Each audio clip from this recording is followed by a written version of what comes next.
In this video, me and my brother are turning this old, abandoned shed into a luxury smart home. This is probably one of the most extreme transformations you're going to see on YouTube. I hope you enjoy. This video all started when we found this abandoned shed on our property that was filled with trash. Oh my gosh. Dude, how long has this been here? It was old, nasty, and it looked like it hadn't been touched in years. Well, we got a lot of work to do, buddy. Oh yeah. Oh!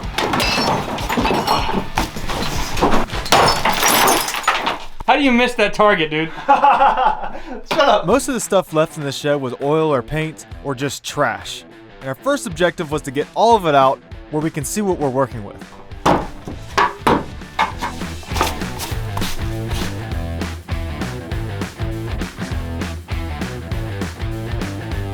Well, this is pretty clean in here now.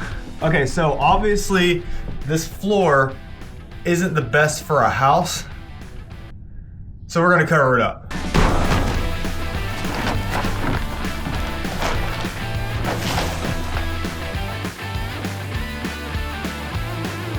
The reason we're putting plastic over the floor is because there's cracks everywhere. It's clean enough to lay on now. So this layer of plastic is going to help keep bugs and moisture out of the building. Next, it was time to put foam board down on top of the plastic. This would help insulate the floor where it doesn't get too cold in the winter and too warm in the summer. And finally, after that, it was time for the wooden subfloor. We made sure to nail and screw this down very good.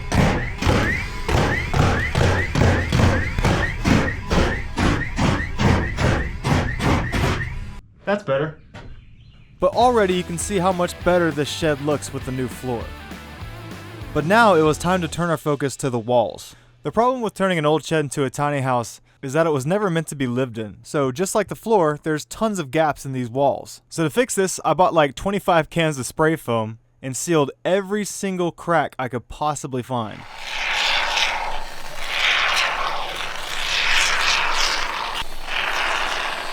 The next problem with our shed was it didn't have any electricity or water. So Colby and I rented a machine from Home Depot to help us dig this ditch where we put our electric line and then another one for our water line. And to all the DIYers watching this, do not copy what we did because we did it very wrong. Meanwhile, the spray foam on the walls is going very well and there was almost no light poking through anymore. Well, that's a lot better. And it's actually getting really hot in here, which is good because that means there's no air moving through anymore. With the shed looking much less abandoned, Colby and I decided to go ahead and build our bathroom.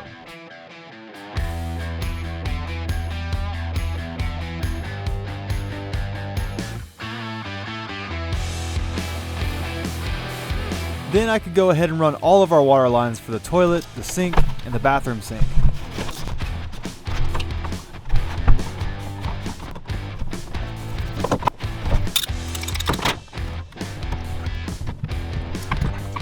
Once that was done, Colby ran all the electric wire to all the plugs and switches. Then he took it up on the ceiling to power our can lights and our smart ceiling fan. Because remember, this old shed's gonna be a smart house. Alright, so Dad's helping us now. What do you gotta say to your fans? You've accumulated a lot of fans. That's awesome. The bus video. That's good. Alright, now it's time to turn this old shed roof into something super modern and nice. With the help of drywall. And lots of insulation. After insulating the roof, we grabbed about 1,000 pounds of drywall all at once with our new skid steer, which has been incredibly helpful to build off camera. You have no idea. Back in the shed, putting up the ceiling was a really exciting step because it was the first thing we did that's going to make something look new in here.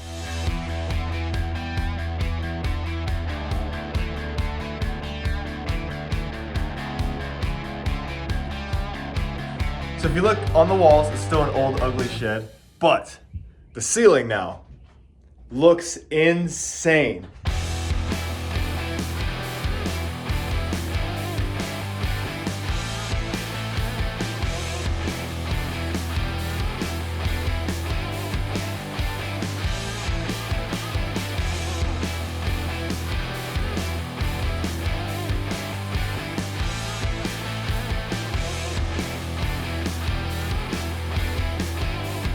What I am not is a professional.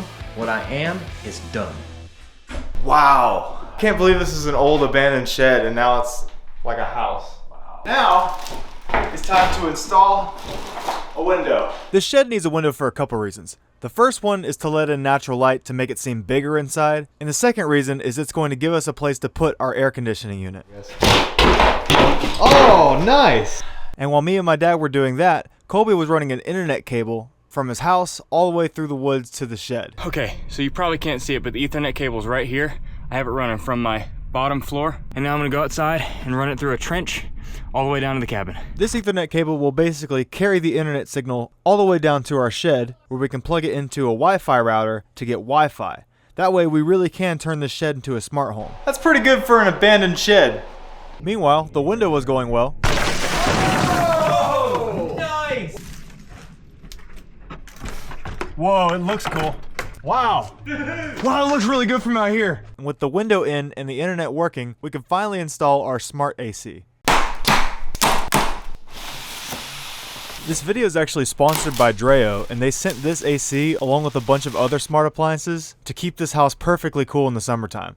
This AC unit can be installed anywhere from an 18-inch window to a 53-inch window because they send you all these pieces. But for this window, I only need these two. And not only does this AC and all the other stuff they sent look awesome, these appliances are what's going to turn this abandoned shed into a smart home. Alright, so when we're installing this, we want to make sure this hole isn't obstructed by this window frame right here. So we're going to take this foam that came with our AC unit and put it in here like that. Then I got the sticky foam that also came with the AC unit and put it on the sides of the window, the top of the window, where I could then insert those plastic pieces. This gives you an airtight seal around the whole thing, except for the very top, where you then insert more foam, and then the whole window's sealed up. To get the AC working is super simple. I just had to slide the hose on the back, put it through the hole, plug it in, and turn it on. This AC also has an additional dual hose accessory you can buy on Amazon. But as soon as I turned this unit on and opened my Dreo app, it immediately recognized the AC and let me pair with it. The app is also instantaneous. As soon as I press a button to turn it off, adjust the temperature, or anything, the AC immediately responds. And of course it came with a remote and has touch controls, so you don't have to use the app, but I really like it. And typically with portable ACs like this, they collect water as they cool, and you have to drain that somewhere, but not with Dreo. They have a patented drainage-free system in this thing that automatically evaporates excess water through the back. And if you want to dehumidify a room, you still can by just putting it in dry mode and connecting the drain hose that came with it. Something that I found absolutely insane is Dreo has 2 patents on this thing to make it quiet. And the result is an AC that's 45 decibels. I then did a test to see how fast the AC could get it cool in here, so I aimed the thermometer at the adjacent wall from the AC, set it on high, started the timer, and in 6 minutes, the room was already at 72 degrees. Alright, after about a week in the dark, we're finally going to take care of the ceiling where we can install our can lights. Putting up these can lights is super easy. All we had to do is snap a straight line with the chalk line and drill an evenly spaced amount of holes on each side. I don't know if I ever told you what kind of can lights we use, but these wafer lights are super easy to put up, and man, they're cheap. I think we paid like 60 bucks for 12 of them. We just buy all this stuff on Amazon.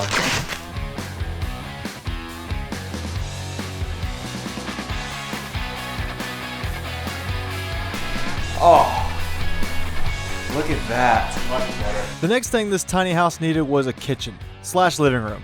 And to make that happen, we had to have a lot of cabinets. And I don't know if you've ever been shopping for cabinets, but they're extremely expensive. If we bought these cabinets straight from Lowe's, it would probably cost around $3,000 to $5,000. That's why we're going to make them.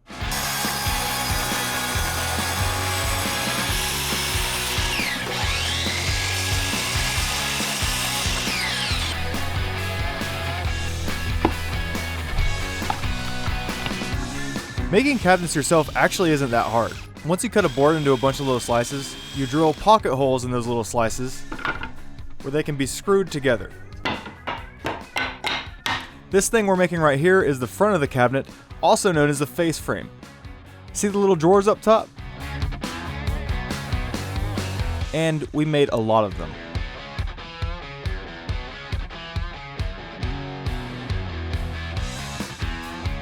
Once the face frames are done, then we basically turn them into boxes.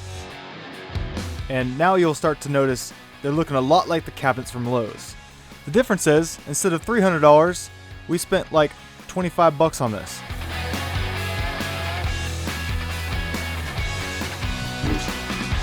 Alright, it's dark now, but we finished all the cabinets. With our cabinets done, we brought them all the way down to the shed, where we could finally fill up this empty space and make it start to look like a home.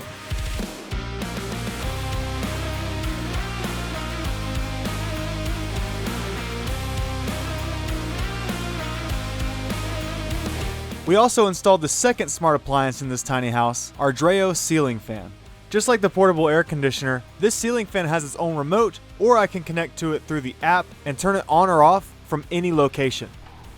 This is also the easiest ceiling fan I've ever put up. I just started by screwing in the ceiling fan bracket, sliding all the pieces down on top of the fan, which was easy to figure out because of these awesome high quality instructions it came with. Tightening the set screws on the pole, hanging the ceiling fan from the bracket. It just goes up and twists. That's it, no screws. Then to put the pedals in, I just opened the little clips, slid in the pedal, clipped it in, and then we're just gonna put our thumb screw in. And once that screw's tight, repeat the process. It also has a RGB light that you can control with the remote, but in the app, you can make it any color you can imagine. You can also adjust the temperature of the main light. The last two products Dreo sent us can't go in until the shed is done, but here we have their tower fan and their turbo poly fan. This fan is insane because it can oscillate to literally circulate the entire room. It can also be changed any way you want on the app. These fans also have sleep mode, which allows you to set a fan speed and it gradually decrease as you fall asleep. Then there's auto mode, which adjusts the fan speed based on the temperature of the room. And finally, my favorite is natural mode, where it actually mimics a breeze. The turbo fan has 9 different speed modes to give you the exact airflow you want. And then it has a turbo mode, which was blowing curtains from across the room. And on the lower setting, look how smooth and stable the airflow is. Their tower fan also has 9 speed modes, but listen how quiet it is on speed mode 1. And look how much air it blows when it's on its fastest speed mode. It had such a nice stream of air, it was able to keep this bag inflated nearly 25 feet away. And it not only blew this balloon across the room, but up as well. Also, with the touch of a button, it will oscillate. And by the way, you can control everything I've shown you in the app too. And the turbo poly fan can actually be used with the AC in the app. That means the AC and fan are automatically going to work together to control the temperature in the room. And after all this, you might be thinking these Dreo products are really expensive, but they're not. The ceiling fan's priced better than most of the ones at Lowe's. And if you use my code CHE17 before you check out, they're going to give you a 17% discount. So click the link in the description, type in that code, and get yourself a Dreo product. You will love it. This abandoned shed is going to be a smart home. With the ceiling fan installed, it was time to go back to our cabinets to get them ready to paint. Up close, there was tons of nail holes, gaps, and rough edges that needed to be filled in with Bondo. Shout out to our dad because he's taking his lunch break to help us Bondo these cabinets where we can paint them hopefully tonight.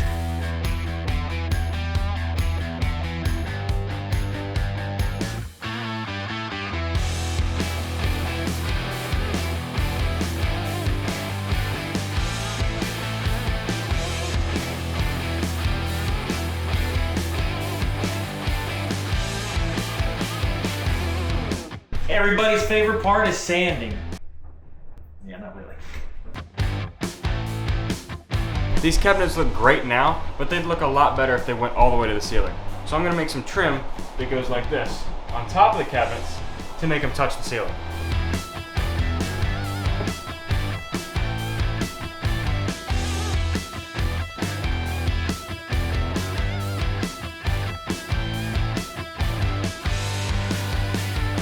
I can't help but brag a little bit. Look how good that looks. Part of the coolness of this tiny home is that it still looks like an old shed on the outside, and we wanted to keep it that way. And putting a brand new front door on it would kind of ruin the aesthetic. So earlier in the video, my dad and I got the old front door and made the inside of the door look new while keeping the outside old. And now it was finally time to finish that front door by installing the glass panels we made.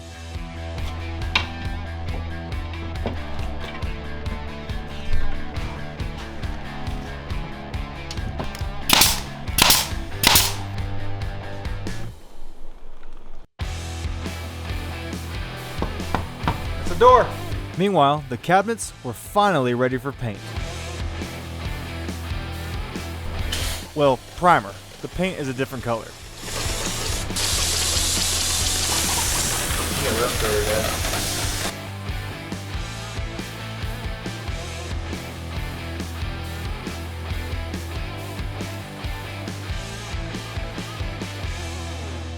For the entirety of this video, there's one room we've kind of neglected, and that's the bathroom. It's been our storage closet. But that's about to change because I just went to the store and bought this beautiful marble tile. All this is going in the bathroom. That's gonna look good, man. Yeah! And while my dad was doing most of the tiling for the bathroom, me and Colby were preparing the cabinets for their final coat of paint.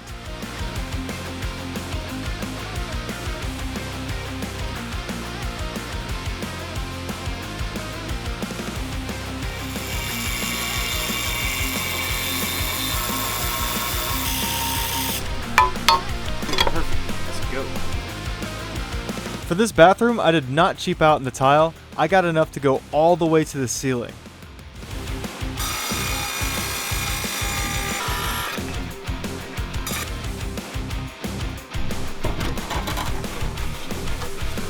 It was a little extra work to do this, but man, at the end, I promise you it's going to be worth it.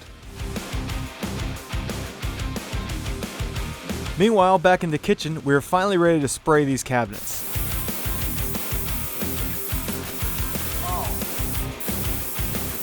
Oh, it's gonna look so good.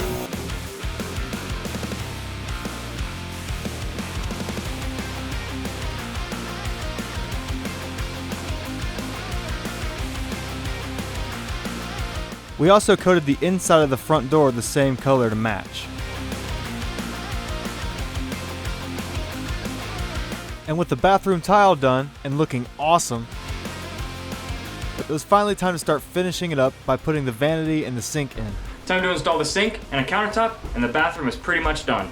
You might also be wondering how we're going to cool this bathroom off with it being so far away from the air conditioning. Remember Drayo's tower fan I showed you earlier? Well, that's actually going to sit beside the AC, blowing directly at the bathroom door. The air can come out of this thing at 26 feet per second, which is a pretty strong breeze, so it'll have no problem reaching the bathroom door and going through the cracks. And if you turn it down to low speed, it's silent.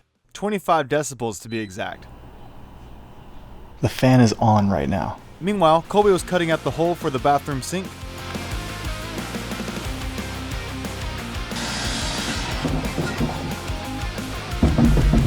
Pretty sick. We also went and got the kitchen countertops. This is actually laminate from Lowe's, and it was pretty cheap compared to granite. Right around $300 for all of it. That is really nice. Whoa.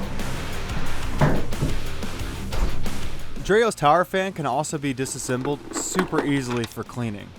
After I remove that one screw, the whole back of it just slides off, where I can loosen the set screw on the fan, pop that out, and clean it off in the sink. Oh, and of course, their tower fan has a timer up to 12 hours. Back in the shed, we cut out a hole for our cooktop Oh my god. and our sink. Oh, look at that! And now that we have both the kitchen and the bathroom sinks installed, we had to have a place for all that water to drain to. When we built my parents' tiny house, I was the one who got underneath the house and did all the plumbing. And now it's Colby's turn. Oh, I'd hate to be you right now. I gotta be real careful under here because there's a lot of broken glass. And this joist isn't doing anything anymore thanks to Che's nice drilling skills. Got it. That big hole through the floor right there you're staring at is the toilet drain. What Colby's doing right now is running this big pipe down the hill where we can tie it together with the sink drains. That's a nice fit. That's the skinny pipe he's connecting right now. I think I got it, dude. Then we're just going to run it all down the hill to a septic tank about 30 feet away. After that, I could hook up the sink to the water supply, and now we have working water. This abandoned shed's come a long way since we first started. And now we're at the exciting part because there's only a couple details left that are going to throw this house over the edge. Starting with the tile backsplash.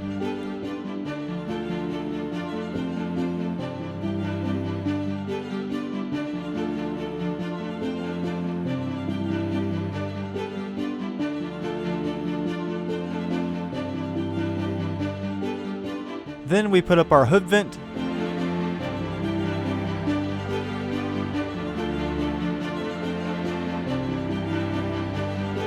And while we were getting ready to paint the hood vent, we installed this super nice bathroom door that we made for about 150 bucks instead of buying one for 2,000.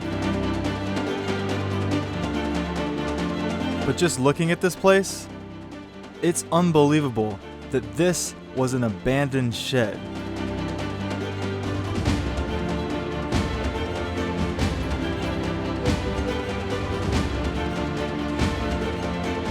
We were then able to install the cabinet doors in the kitchen and in the bathroom. And with all of that done, the last thing to do was the floor. I may have made a mistake, but I bought the best tile in the world. It's huge. The tile I bought for this tiny house was 4 by 4 feet, the biggest tile I've ever seen. And I didn't want to get this, but it was so pretty, I had to.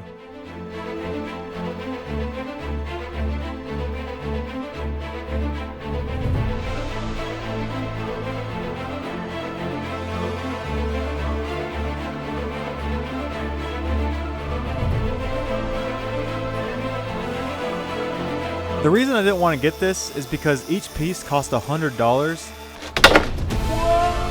and several of them had to be cut exactly right, which is a lot of pressure.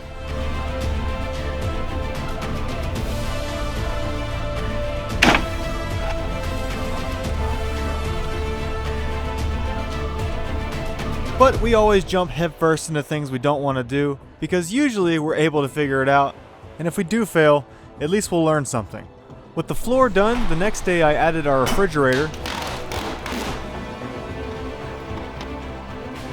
the turbo and tower smart fans from Dreo, which I placed in a corner to help circulate the air, and then beside the AC to blow it at the bathroom. And just like I showed you earlier in the video, even on its highest speed setting, it was so nice and quiet. Meanwhile, we installed the fanciest mirror I could find. Dude, that is pretty. And finally, our TV. Wow! It's in the perfect spot, dude.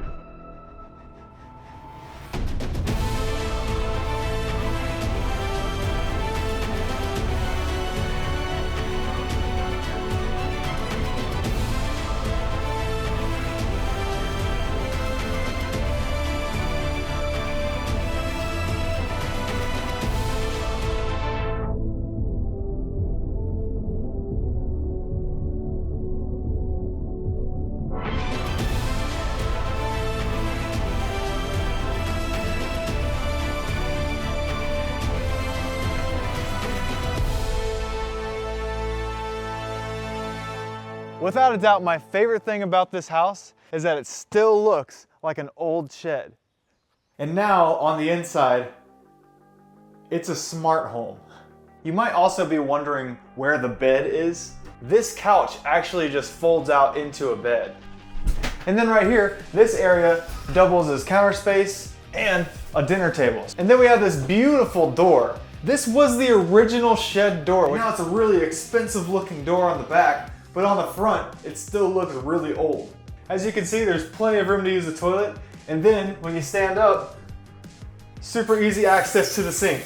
And don't forget about Dreo's offer, guys. If you click my link, you get 17% off of your order. Seriously, go check out Dreo. They make amazing stuff. We're super grateful they sent everything to make this a smart home. But we appreciate you watching, guys, and we'll see you in the next video.